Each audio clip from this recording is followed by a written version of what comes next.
Hey there, welcome to my channel. In today's video, I'm going to be discussing my two-step process for rebuilding a marriage after infidelity. So if you're in the midst of this and you're not sure whether you stay or whether you go, definitely watch this video, and I will tell you that had I known this 7 years ago when I was going through my healing journey, it would have reduced years and years of heartache. If you're new around here, my name is Gianni, and I help women heal from infidelity and own their self-worth. I have paid one-on-one coaching services that you can sign up for in the description box below. I believe that rebuilding a marriage is a two-step process. You are separate from your marriage, which means that if you're experiencing this, yes, your relationship is broken, but so are you. And so before you even rebuild the marriage, you should focus on yourself and focus on your healing. There's so much that goes into why you experienced infidelity in the first place, and how you heal and how you rebuild and how you become a new person at the end of it so that you're not stuck in the same situation again. I believe that life is about lessons, and so if we don't learn the lessons that we've come here to learn as individuals, we repeat the cycles over and over. Have you ever met someone who leaves a cheater and ends up with another cheater and is always with a cheater, and her mom got cheated on, her dad got cheated on, and everyone gets cheated on because they haven't healed the patterns in how they relate? And so the first step in the process is to heal you. You have to discover your worth, how to love yourself, how to uphold your boundaries.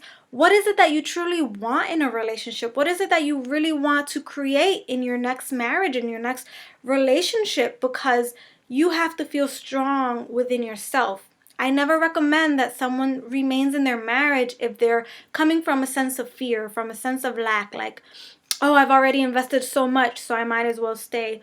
Or there aren't enough people out there. Better the devil you know than something new and have it happen again. So if you're unsure about what to do, really focus on yourself so that you're in a strong, amazing place to then make the decision, okay, is this relationship worth it?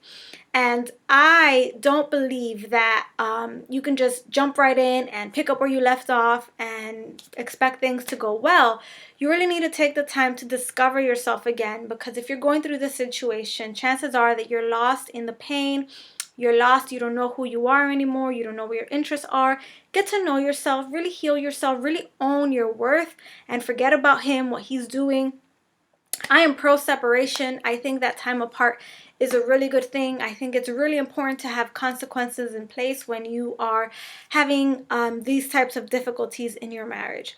Then the second step is, once you're in a good place, then you think about, okay, what do I want to do?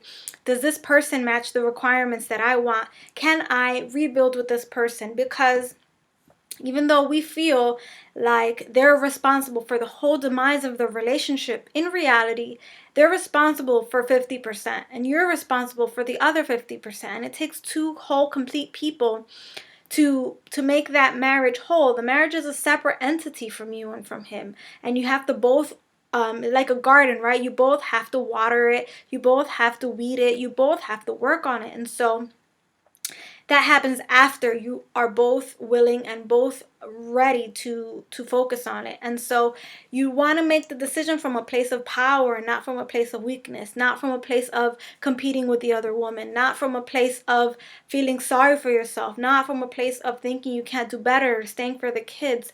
Really, you can truly have everything and anything that you want in your life, but you have to have clarity on what that is and how to move forward. So in terms of marriage, I personally believe that it is easier to move on and start over with someone new, because you don't have all the beliefs that limit you with this person, because you're going to have to rebuild trust, rebuild communication, rebuild intimacy, and all those things that were probably not established properly the first time around in your relationship. Because let's face it, if you are in the midst of infidelity, then your marriage had some cracks in the foundation, because infidelity is a symptom of a bigger issue, of a lack of intimacy, of not being able to be yourselves, of not being able to truly love yourselves the way both parties need their needs met.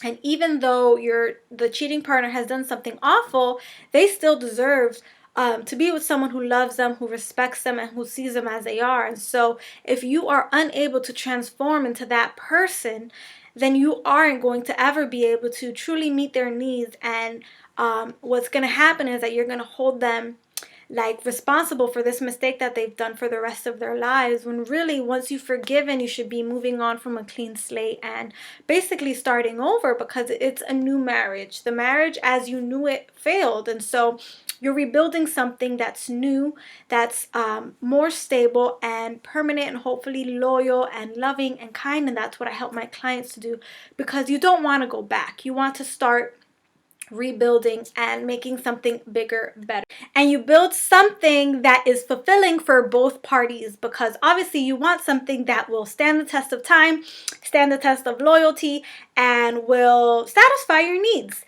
And if you like this content, make sure you subscribe to my channel. I put out videos every Thursday, sometimes on Saturdays. Sometimes I do Spanish videos on Saturdays. So if you're interested in that, comment below and let me know. Make sure you like and share with a friend who might need to hear this message. Please remember to own your worth, because you are enough and you must be all you need. I love you so much. Until next time, bye.